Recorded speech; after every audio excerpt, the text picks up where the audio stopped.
조국 법무부 장관이 취임 후 처음으로 출석한 국회 대정부 질문에서 검찰의 자택 압수수색 당일 수사팀장인 검사와 직접 통화를 했다고 밝혔습니다.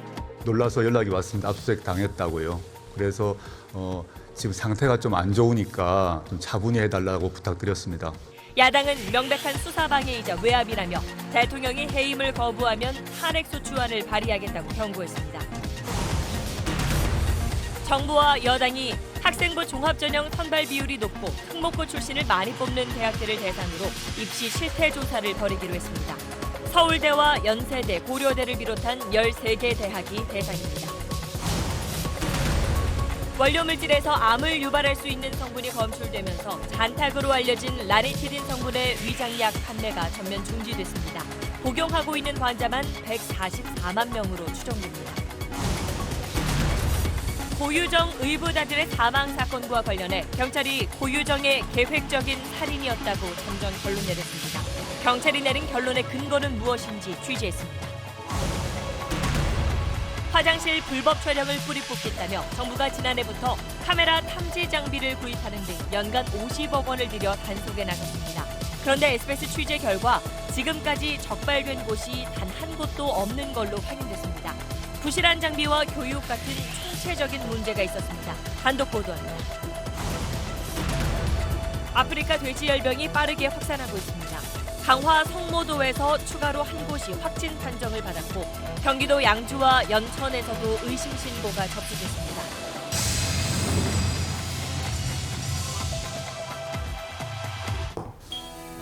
공기청정기가 도로 위로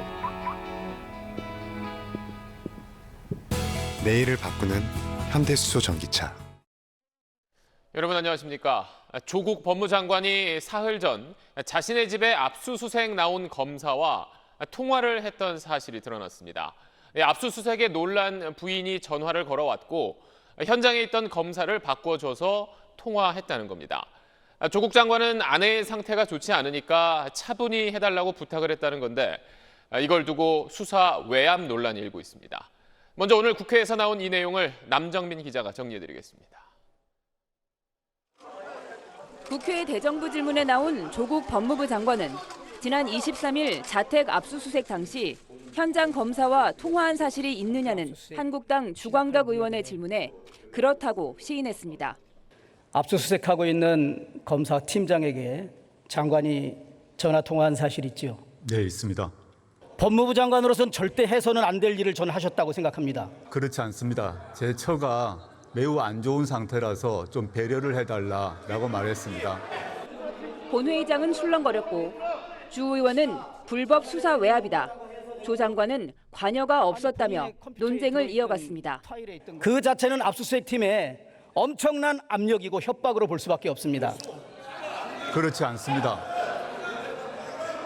압수수색의 어떠한 절차에 대해서도 지시를 하거나 방해하지 않았고요.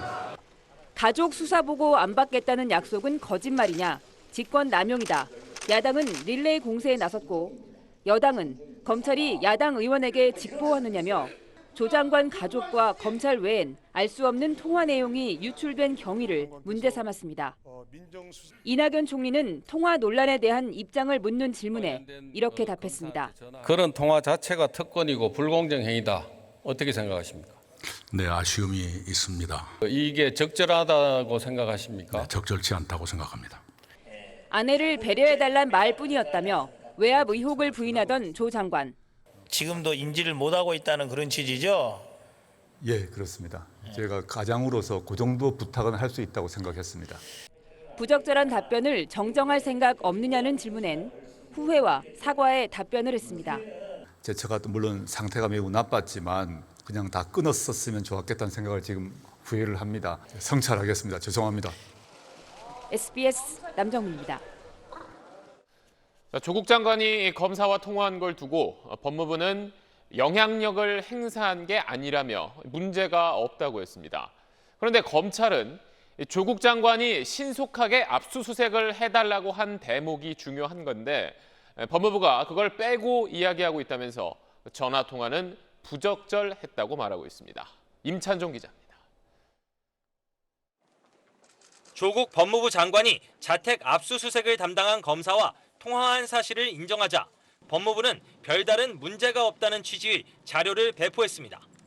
배우자 건강 상태가 안 좋은 것 같으니 놀라지 않게 압수수색을 진행해달라고 말한 것이 전부란 겁니다. 하지만 검찰은 법무부가 조 장관의 말 가운데 중요한 대목을 생략했다고 지적했습니다. 검찰 관계자는 당시 조국 장관이 검사에게 신속하게 압수수색을 진행해달라는 취지의 말을 여러 번 했다며 통화한 검사는 심히 부적절하다고 판단했다고 밝혔습니다. 신속하게 진행해달란 말이 문제란 걸로 해석됩니다. 검사에 대한 일반적인 지휘 감독권뿐만 아니라 인사권을 가지고 있는 법무부 장관이 검사에게 편의를 봐달란 취지의 말을 한 것 자체가 부당한 영향력 행사로 볼 수 있다는 뜻입니다. 조국 장관은 지난 2013년 국정원 댓글 사건 수사 때 김용판 당시 서울지방경찰청장이 수사 담당자에게 전화한 사실을 언급하며 김 청장을 구속 수사해야 한다는 지적을 트위터에 남긴 적이 있습니다. 또 조국 장관이 수사 관련 업무에서 자신을 배제했다고 밝혔으면서도 수사 검사에게 일종의 부탁을 한 행위 자체가 부적절하다는 지적도 나옵니다. SBS 임찬종입니다. 네, 이렇게 조국 장관이 수사검사와 통화한 사실이 드러나자 보수 야당들은 공세 수위를 더 끌어올리고 있습니다. 국회 취재기자 연결해 보겠습니다. 자, 이호건 기자, 보수 야당들이 조국 장관 탄핵을 추진하기로 했네요. 네, 자유한국당은 대정부 질문 도중 정회를 요청하고 긴급 의원총회를 열었는데요. 조 장관을 내일 직권남용 혐의로 고발하고 탄핵 소추를 추진하기로 결정했습니다. 나경원 원내대표의 말 들어보시겠습니다. 법무부 장관은 개별적인 사건에 대해서 수사 지휘를 할 수 없게 되어 있습니다.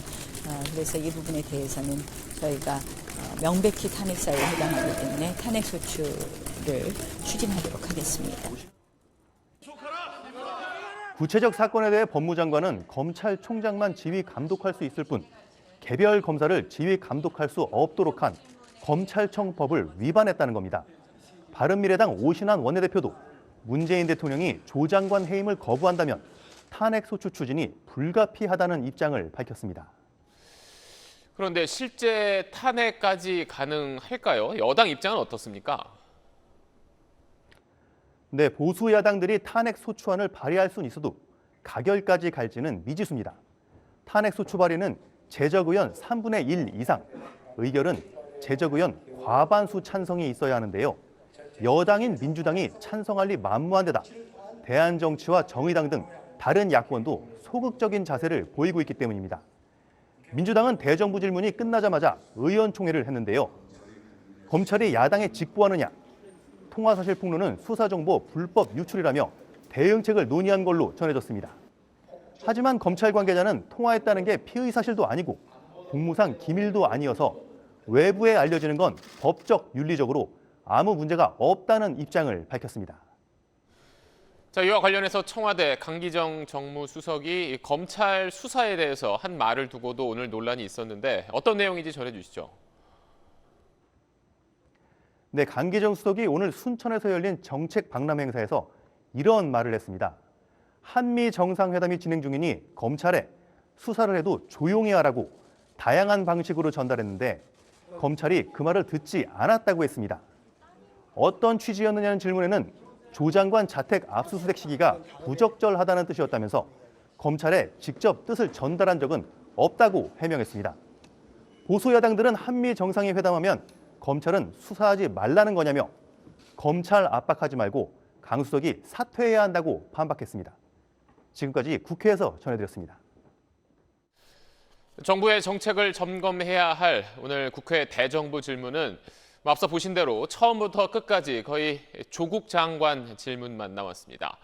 조 장관을 인정하지 않겠다는 야당은 조국 장관이 인사를 하러 단상에 서자 이렇게 아예 등을 돌렸고, 이 여당은 왜 검찰 개혁이 필요한지 드러났다며 맞섰습니다.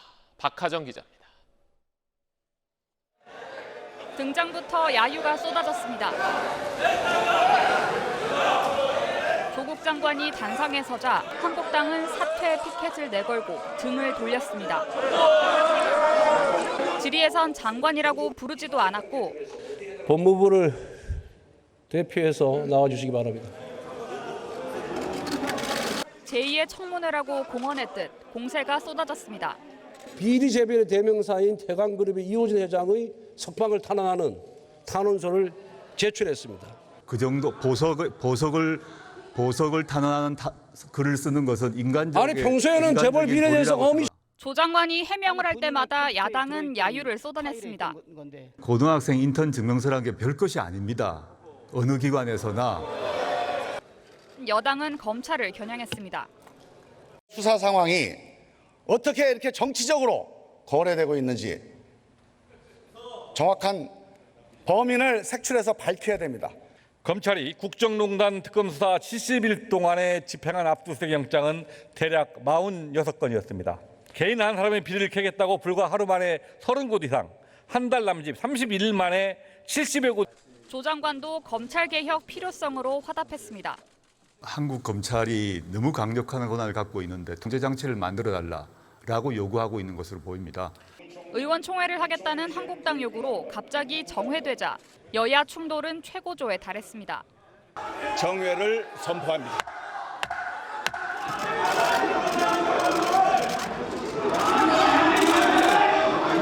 조 장관은 본인의 검찰 소환과 그 거취에 대해선 말을 아꼈습니다. 검찰이 소환할 경우 장관직을 사퇴하고 조사를 받는 것이 맞다고 보는데 소환될 경우에 그렇게 하시겠습니까? 소환이 되면 소환 통지가 저에게 온다면 그때 제가 고민하겠습니다. 온종일 공방의 한가운데에 있었던 조 장관은 간혹 한숨을 쉬며 곤혹스런 표정을 내보이기도 했습니다. SBS 박하정입니다. 자, 이런 가운데 국민권익위원회가 법무장관의 배우자가 검찰 수사를 받는 경우엔 두 사람 사이에 직무 관련성이 있을 수 있다고 판단했습니다.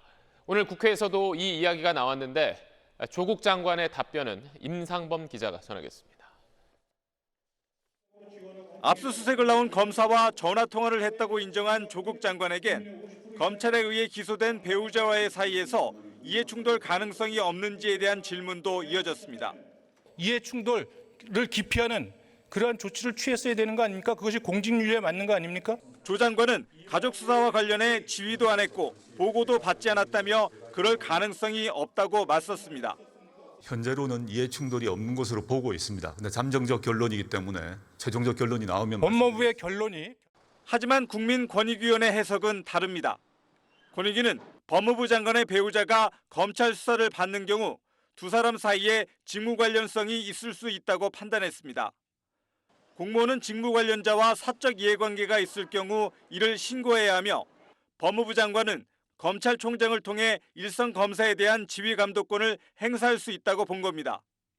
지난 5월 KT 채용비리 수사를 맡았던 서울 남부지검의 권익환 검사장은 자신의 장인이 연루된 사실이 알려지자 대검에 이를 신고했고 당시 문무일 검찰총장은 권 검사장을 직무에서 배제했습니다. 권익위는 조 장관의 직무 관련성이 있을 수 있다면서도 이를 신고해 어떤 조치를 취할지는 법무부에서 판단할 사안이라고 밝혔습니다. SBS 임상범입니다. 계속해서 검찰 수사 소식도 알아보겠습니다. 조국 법무부 장관은 아버지가 이사장으로 있던 웅동학원과 관련된 소송엔 그동안 전혀 관여한 바가 없다고 해명해왔습니다. 그런데 검찰이 조 장관 측으로부터 압수한 컴퓨터 하드디스크에서 그 소송과 연관이 있는 문건을 발견한 걸로 전해졌습니다. 또 웅동학원 측이 학교 소유의 땅을 팔아서 조 장관 동생과 전 처가 가진 채권을 갚아주려 한 정황도 저희 취재 결과 드러났습니다. 먼저 전영우 기자입니다. 웅동학원은 2006년 3월 공사비 대출금 15억 원을 갚지 못해 한국자산관리공사 캠코로부터 학교 재산을 가압류당했습니다. 그러자 웅동학원 측은 법원과 교육청 등에 캠코의 가압류가 법적으로 문제가 있다며 가압류를 취소해야 한다는 취지의 문건을 제출했습니다. 검찰은 2006년 9월에 작성된 이 문건을 조 장관 측에서 압수한 하드디스크에서 발견한 것으로 전해졌습니다. 검찰은 이 문건을 조 장관이 작성한 건 아닌지 의심하고 있습니다. 검찰은 특히 이 문건이 작성되고 한 달 뒤 조 장관의 동생과 전처가 웅동학원을 상대로 공사비를 달라는 소송을 낸 점에 주목하고 있습니다. 캠코의 가압류 취소가 불가능해지자 매각에 대비해 학교 재산을 확보하기 위해 허위 공사 계약을 꾸며 소송을 냈을 가능성이 있다고 보고 있습니다. 웅동학원 측은 실제로 동생과 전처가 채권을 확보하자 이를 갚아주려 한 정황도 드러났습니다. 웅동학원은 2010년 학교 소유의 토지를 37억 원에 판 뒤 캠코에 15억 원, 동생과 전처 측에 16억 원을 갚겠다며 이를 허가해달라는 신청서를 관할교육청에 제출했습니다. 동생과 전처의 소송이 재산 확보 목적이 아니었다던 조 장관의 해명과는 차이가 있습니다. 그 채권은 집행되지 못하는 채권입니다. 채권을 확인하기 위해서 했다고 합니다. 검찰은 오늘 소환된 조 장관 동생과 전처를 상대로 웅동학원 소송 과정에 조 장관이 관여했는지 조사하고 있습니다. SBS 전용우입니다. 자, 그럼 서울중앙지검에 나가 있는 취재기자를 연결해서 검찰 수사 어떻게 이루어지고 있는지 살펴보겠습니다. 자, 안상우 기자, 오늘 조국 장관 동생이 검찰에 나와서 지금도 계속 조사를 받고 있는데 검찰이 물어볼 게 많은가요? 네, 오늘 오전 검찰에 나온 조국 법무부 장관의 동생 조모 씨는 피의 고발인 신분인데요. 동생 조 씨는 고려시티개발이라는 건설사를 차려서 아버지가 이사장으로 있던 웅동학원으로부터 2건의 공사계약, 모두 16억 원 규모의 계약을 체결했습니다. 그런데 검찰은 이 계약이 가짜일 가능성이 높다고 보고 있습니다. 동생 조 씨가 테니스장을 지어주기로 웅동학원과 계약을 했었는데 학교에 테니스장이 없다는 관계자 증언들을 확보한 상태고, 검찰은 또 동생 조 씨의 건설사가 웅동학원 공사를 제외하곤 다른 수주 실적이 없어 서류상으로만 존재하는 회사가 아닌지 의심하고 있습니다.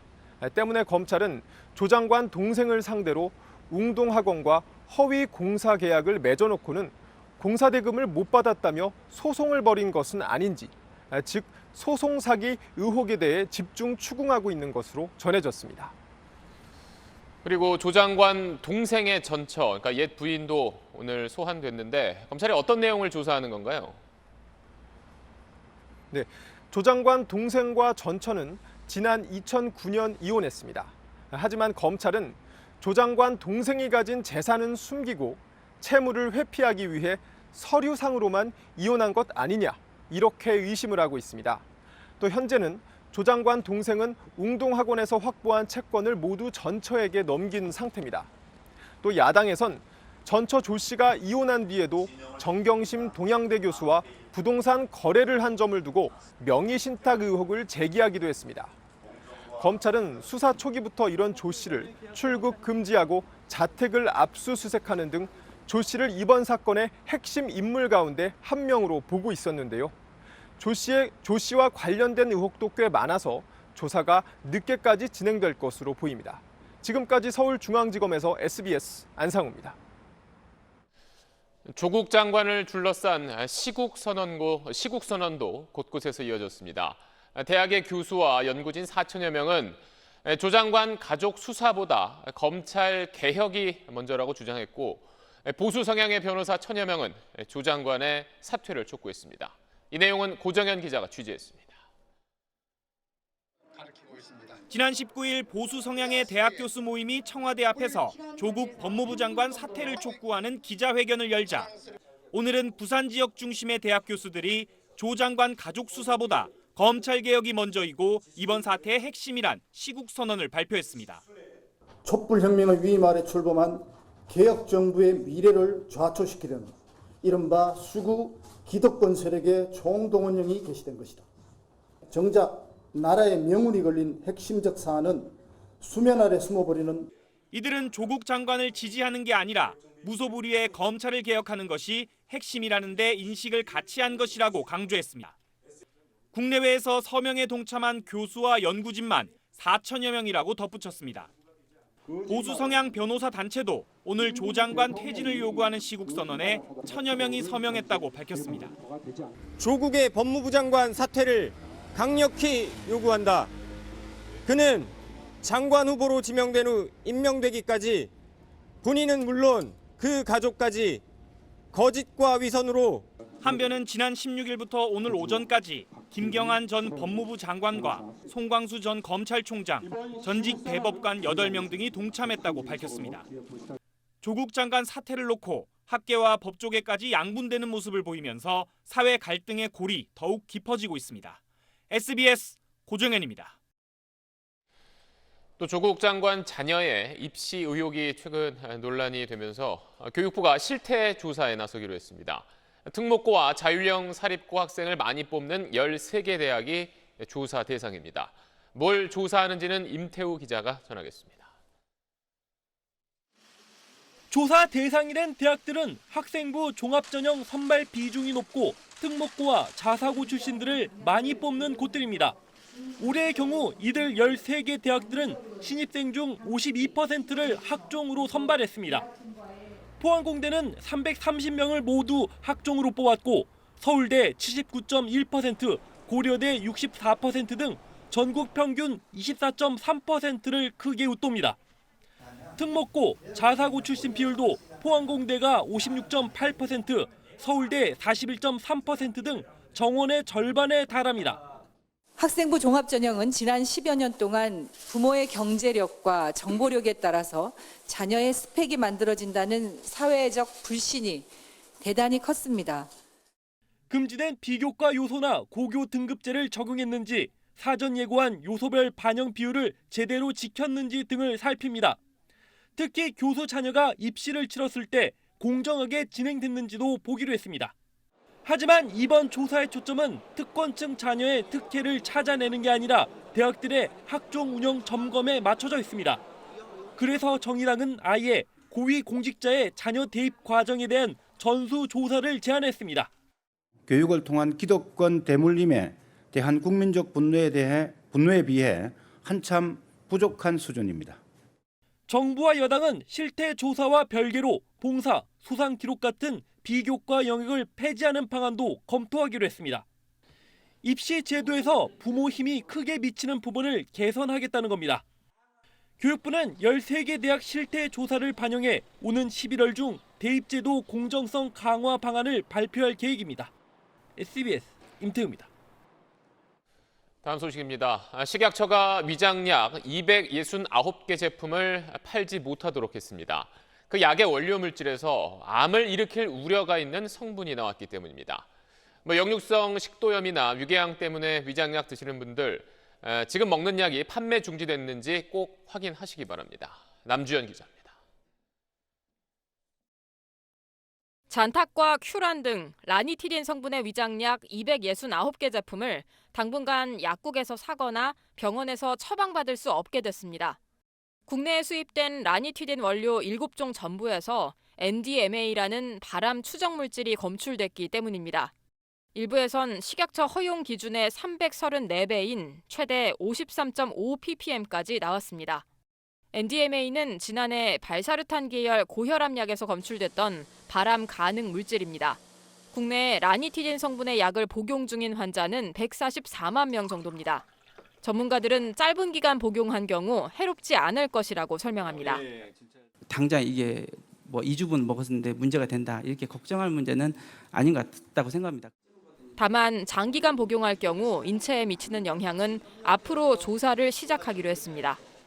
2주 전 미국과 유럽 의약 당국이 NDMA 검출 소식을 발표하자 식약처는 국내 유통 중인 잔탁에서는 NDMA가 검출되지 않았다고 발표했습니다.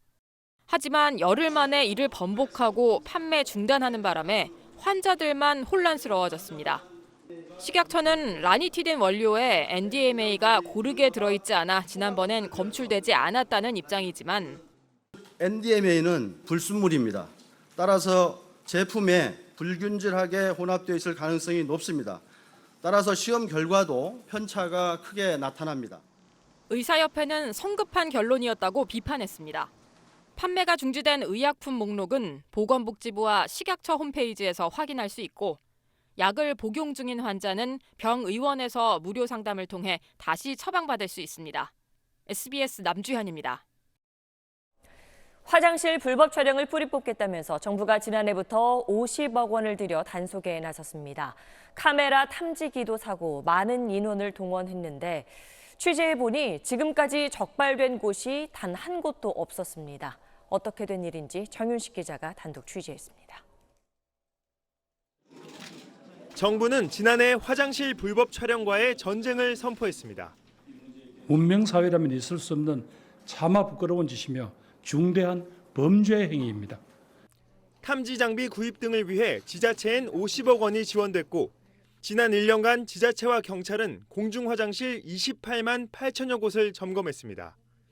그런데 불법 촬영 카메라 적발은 단 한 건도 이뤄지지 않았습니다. 화장실 등에서 일어난 불법 촬영 범죄가 지난 5년간 매년 2천 건이 넘는데도 왜 정부가 주도한 단속에선 단 한 대의 불법 촬영 카메라도 잡아내지 못한 걸까?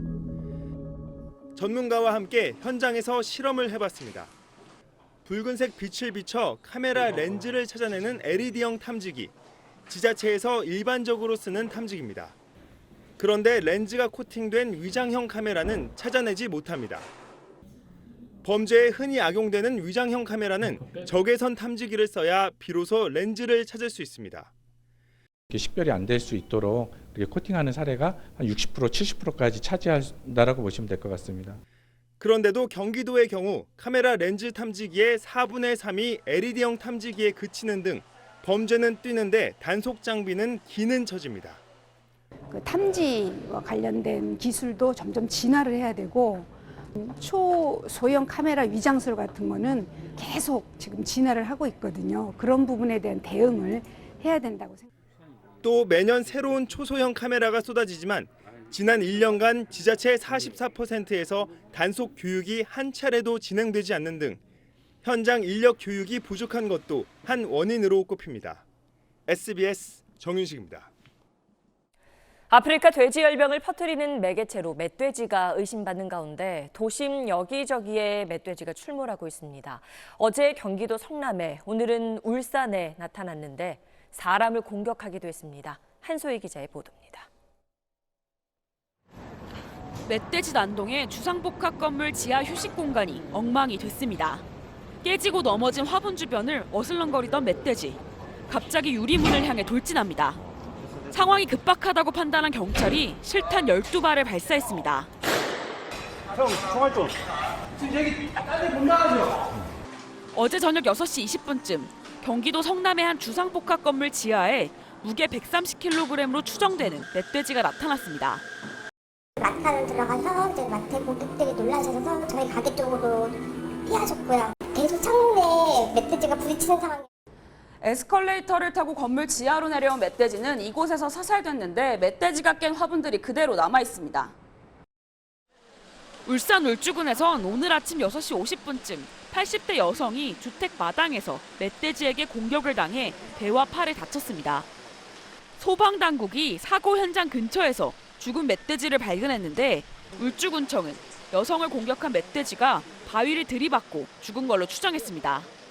검역당국은 성남과 울주군 멧돼지 2마리 모두 아프리카 돼지열병 바이러스가 발견되지 않았다고 밝혔습니다. 하지만 오늘 오후 주택과 공장이 밀집한 울산 태화강 하류에서도 멧돼지가 나타나 울산시가 포획에 나서는 등 돼지열병 속에 야생 멧돼지 출몰이 잇따르면서 불안감이 가라앉지 않고 있습니다. SBS 한소희입니다. 전 남편을 숨지게 한 혐의로 재판받고 있는 고유정이 그에 앞서 의붓 아들도 숨지게 했다고 경찰이 잠정 결론 내렸습니다. 하지만 확보한 게 모두 정황 증거뿐이어서 재판 과정에 치열한 공방이 벌어질 것으로 보입니다. CJB 이태현 기자입니다. 지난 3월 발생한 고유정의 의붓 아들 사망 사건. 6개월간의 수사 끝에 경찰은 고유정의 단독 범행으로 잠정 결론지었습니다. 고 씨의 휴대전화를 분석한 결과 의붓 아들의 사망 추정 시각인 새벽 5시 고 씨가 깨어있던 점, 고 씨가 전 남편을 살해했을 때와 같이 미리 수면 유도제를 구입했고 남편의 채모에서 수면 유도제 성분이 검출됐다는 겁니다. 하지만 모두 정황 증거일 뿐입니다. 수사 초기 경찰은 고 씨가 아닌 현 남편을 유력한 용의자로 판단했습니다. 나중엔 잠버릇에 아이가 짓눌려 사망했을 수 있다며 과실치사로 변경하는 혼선도 빚어졌습니다. 고 씨에게 혐의점을 둔 것은 현 남편이 언론 등을 통해 경찰의 수사 방향을 강력 성토하면서부터입니다. 이미 직접 증거를 확보할 수 있는 절대 시간이 한참 지난 후였습니다. 피의사실 공표 등의 문제가 있을 수 있어 수사 내용을 확인해 줄 수 없음을 양해 바랍니다. 대다수의 프로파일러들은 고 씨가 원활한 결혼 생활을 위해 의붓아들을 살해했을 가능성이 높다는 분석을 내놓고 있습니다. 그러나 고유정이 여전히 의붓아들 사망과 자신은 무관하다고 주장하고 있어 앞으로 재판 과정에서 치열한 법적 공방은 피할 수 없을 것으로 보입니다. CJB 뉴스 이태현입니다. 화성 연쇄 살인 사건의 용의자 이모 씨가 과거 경찰 조사를 받고도 풀려났던 게 3차례나 되는 걸로 확인됐습니다. 또 살인 사건이 잇따르던 당시 이 씨가 남의 집에 흉기를 들고 침입했다가 유죄 판결을 받았던 사실도 드러났습니다. 정성진 기자입니다. 경찰은 화성 연쇄살인 사건 용의자 이모 씨가 처음 용의선상에 오른 건 6번째 피해자가 발생한 지 2달 뒤인 1987년 7월쯤이라고 밝혔습니다. 당시 동네 주민이 화성 사건 발생 한 달 전인 1986년 8월쯤 있었던 성폭행 사건과 화성 연쇄살인 사건의 수법이 비슷하다며 용의자로 이 씨의 인상착의를 말한 겁니다. 경찰은 즉각 성폭행 사건과 화성 연쇄살인 사건의 유력한 용의자로 이 씨를 조사했지만 혐의 입증엔 실패했습니다. 이후 이 씨는 1988년 말 8차 사건, 1990년 초 여고생 성폭행 사건 때도 용의자로 지목되는 등 모두 3차례 경찰 조사를 받았습니다. 또 살인 사건이 한창이던 1989년 9월에는 흉기를 들고 수원의 한 집에 들어갔다가 1심에서 유죄 판결을 받고 구속 수감까지 됐는데 2심에서 집행유예로 풀려나기도 했습니다. 당시 수사팀은 이 씨가 4차, 5차 사건에 용의자 혈액형인 B형과 달라 결국 용의선상에서 배제했다고 기억했습니다.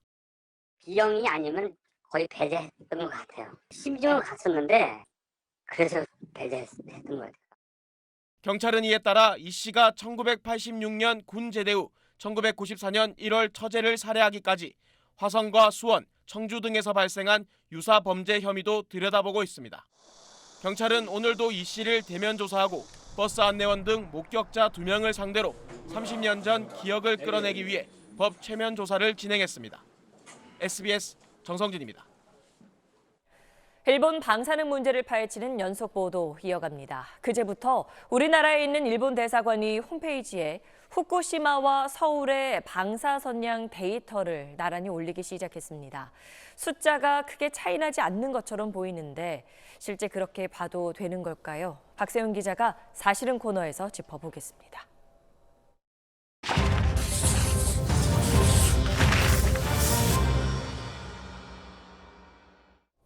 네, 주한 일본 대사관 홈페이지입니다. 한국과 일본의 공간 선량률을 매일 공개하겠다고 해놨습니다. 오늘 데이터 한번 보시죠. 후쿠시마 시가 0.13, 서울이 0.12로 나타났습니다. 큰 차이가 없는 건 맞습니다. 근데 이거 잘 보셔야 됩니다. 공간 선량이라고 되어 있죠. 이게 공기 중에 방사선의 양을 측정했다 이런 뜻입니다. 지금 원전 사고 터지고 8년이 지났는데 공기 중에 방사성 물질인 세슘 이거 있겠습니까? 아마 거의 없을 겁니다.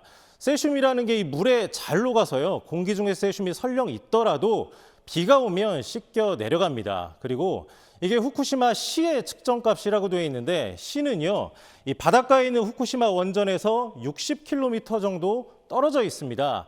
게다가 이 측정기 주변이 깨끗하게 포장된 이런 골목길이고요. 주변 살펴보면 흙을 찾아보기가 굉장히 힘듭니다. 세슘이라는 게 이 흙에 잘 달라붙는다는 특성을 감안을 하면 여기는 애초부터 측정값이 높게 나올 수가 없는 곳입니다. 과거 데이터 보시죠. 한때 0.6, 그러니까 서울의 5배 정도가 나왔거든요. 세슘 묻은 흙을 지금은 치워서 서울이랑 비슷해진 겁니다. 그러면 이 치운 흙들 어디로 갔을까요? 후쿠시마 시의 외곽으로 옮겨졌습니다. 제가 시 바깥쪽에 한번 나가봤습니다. 세슘이란 물질 자체를 사람이 완전히 없앨 수가 없으니까 흙만 걷어내서 이렇게 계속 쌓아놓고 있습니다. 이런 동네는 공기 중에서 재도요, 서울의 2배가 나옵니다. 또 측정기 바로 옆 흙바닥에 대면 세슘이 거기 붙어 있으니까요, 6배 정도 나오고요. 제염이 덜 된 야산 흙바닥은 8배 정도 나오기도 합니다. 원전 가까이 가면 물론 더 높아지겠죠. 공기 중에서 재도 서울의 40배가 나오기도 합니다.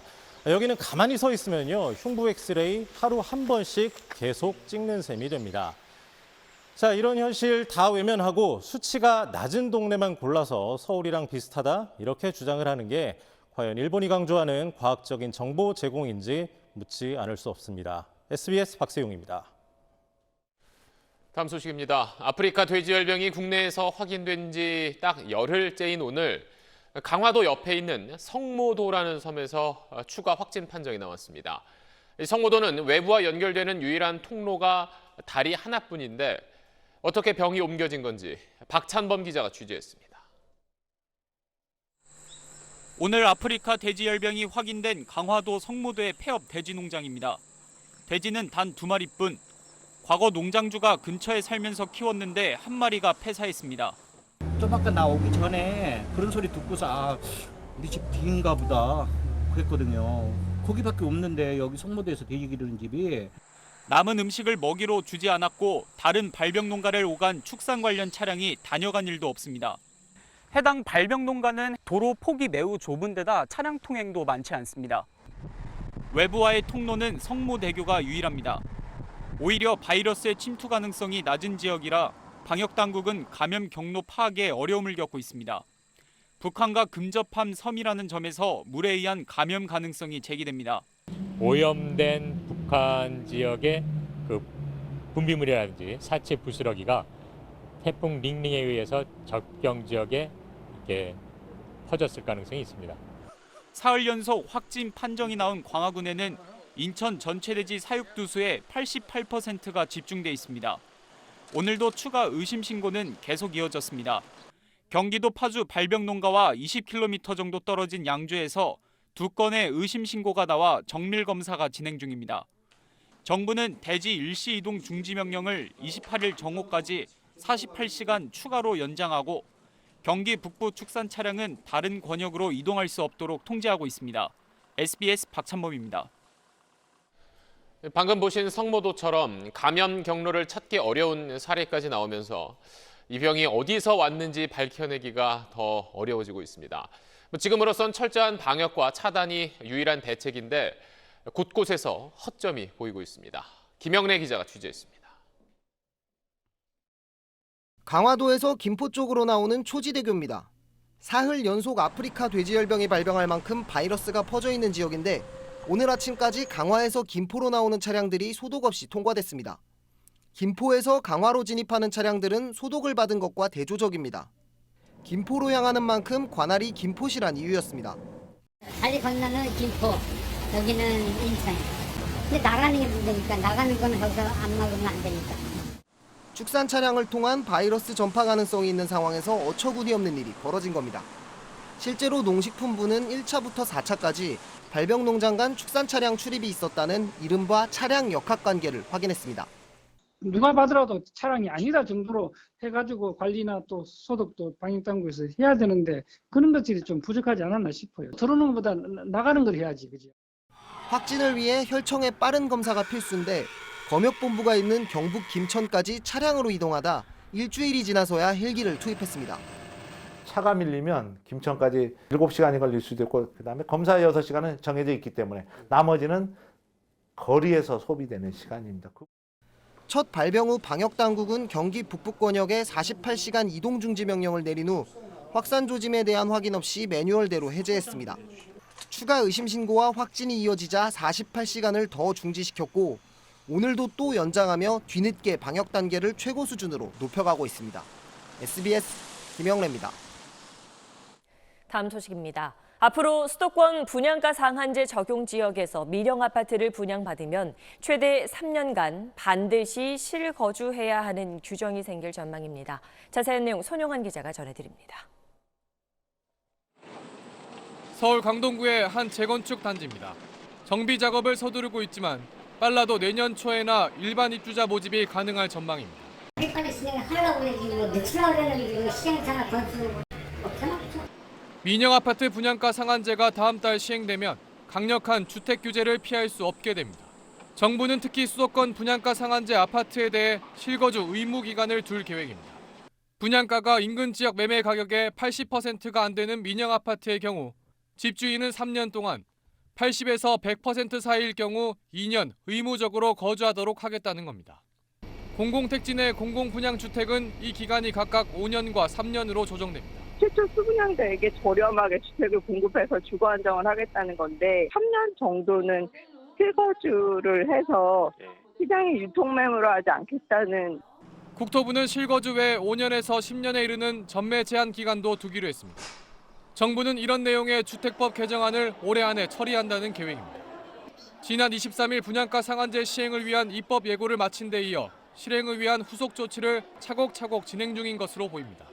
일부 부처에서 시행 연기가 거론되고 있지만 청와대 등 정부 내에선 상한제를 민영주택으로 확대 적용하는 데 공감대가 형성돼 있는 걸로 보입니다. SBS 손형아입니다. 목사직 세습 논란이 이어져 온 서울 명성교회에 대해 소속 교단이 세습을 사실상 허용했습니다. 교단 헌법조차 스스로 어겨가며 면죄부를 준 셈인데 개신교계에 미칠 파장이 상당할 것으로 보입니다. 김영하 기자가 보도합니다. 대한예수교 장로회 통합교단이 연례 총회에서 내놓은 명성교회 사태 최종 수습안입니다. 아들 김하나 목사가 목사직을 수행하는 건 불법 세습이라는 지난달 판결을 확인하며 그 자리에 다른 목사를 임시로 보내도록 했습니다. 문제는 다음 조항입니다. 2021년 1월 1일 이후엔 명성교회가 김하나 목사를 다시 임명해도 된다는 내용입니다. 1년 남짓한 제약 기간을 달아 목사직 세습에 사실상 면죄부를 준 겁니다. 토론조차 없이 바로 표결에 붙여진 수습안은 76% 찬성으로 통과됐습니다. 법과 현실 사이에서 고뇌하면서 만든 안입니다. 헌금 규모만 수백억 원에 달하는 대형 교회 목사직은 대표적인 특권직입니다. 그런데도 외부 감사 등 운영의 투명성을 확보할 장치는 부족합니다. 무리하게 세습을 하는 이유가 뭘까라고 생각할 때 많은 다른 불투명했던 그런 일들을 덮기 위한 방식으로 표현되는 거 아니냐 하는. 예장통합교단은 아예 아버지 목사 퇴임 후 5년 뒤엔 세습이 가능하도록 헌법을 개정하는 방안도 공식 논의하기로 했습니다. 종교 사유화 근절의 계기가 될 것으로 기대를 모았던 명성교회 논란이 오히려 합법적인 종교 사유화에 길을 터준 셈입니다. SBS 김영하입니다. 지금의 플라스틱 운전면허증을 대신할 수 있는 모바일 운전면허증이 곧 허용됩니다. 스마트폰에 면허 정보를 등록하는 건데 기대되는 점과 우려되는 점 엄민재 기자가 보도합니다. 카쉐어링 업체에서 차를 빌리는 데엔 허점이 많죠. 본인 확인 없이 스마트폰 앱으로 차를 빌려주는 서비스를 악용했습니다. 최근 렌터카나 카쉐어링, 전동 킥보드까지 모빌리티 시장이 커지면서 인증 없이 사진만으로 운전 자격을 확인하는 경우가 늘며 부작용도 커지고 있습니다. 모바일 운전면허증은 면허증을 도용하거나 면허 취소자의 서비스 이용을 원천적으로 막을 수 있습니다. 또 모바일 금융 서비스와 주류 구매 시 나이 확인 등 각종 신분 확인 과정도 한결 간편해집니다. 국내 최초로 전자신분증을 구현한 사례로서 운전면허증 분실을 방지하고 개인신분 확인 관련 다양한 부가 서비스 제공이 확대될 것으로 기대됩니다. 본인 인증 앱을 통해 자신의 스마트폰에 운전면허증 정보를 입력하면 신분 확인 때마다 QR코드로 조회하는 방식입니다. 블록체인 기술로 데이터 위변조를 막는다는 계획인데 해킹이나 분실로 인한 개인정보 유출 우려는 남아 있습니다. 블록체인은 스마트폰에 들어있는 신분증 정보가 위변조되는 걸 막아줄 뿐이지 그것이 유출되는 것을 막아주지는 못합니다. 서비스를 제공하는 통신 3사의 보안 시스템 구축과 더불어 백신 어플을 사용하는 등 사용자 스스로의 보안 관리도 필요합니다. SBS 엄민재입니다. 미국에서 트럼프 대통령과 우크라이나 대통령의 2달 전 통화가 전국을 뒤흔들고 있습니다. 트럼프 대통령이 야당 유력 대선 주자의 뒷조사를 요구했다는 의혹이 일면서 백악관이 통화 내용을 공개한 건데 논란이 더 커지고 있습니다. 워싱턴 김수형 특파원입니다.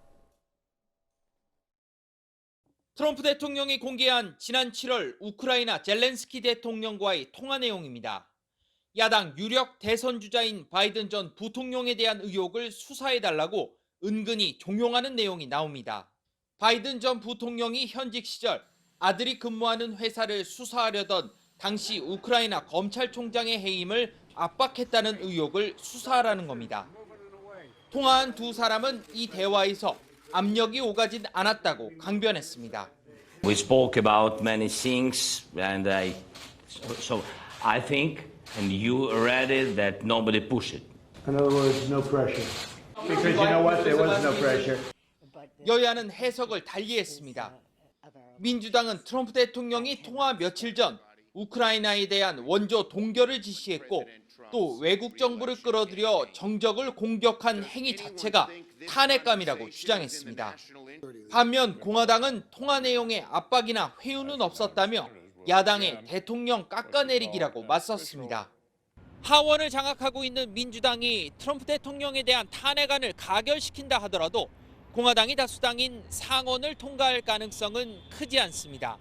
트럼프 대통령은 이번 논란을 계기로 탄핵 방어팀을 만들고 자금 모금도 시작했는데 첫날에만 100만 달러를 모금하는 등 지지층 결집의 기회로 역이용하는 모양새입니다. 워싱턴에서 SBS 김수영입니다.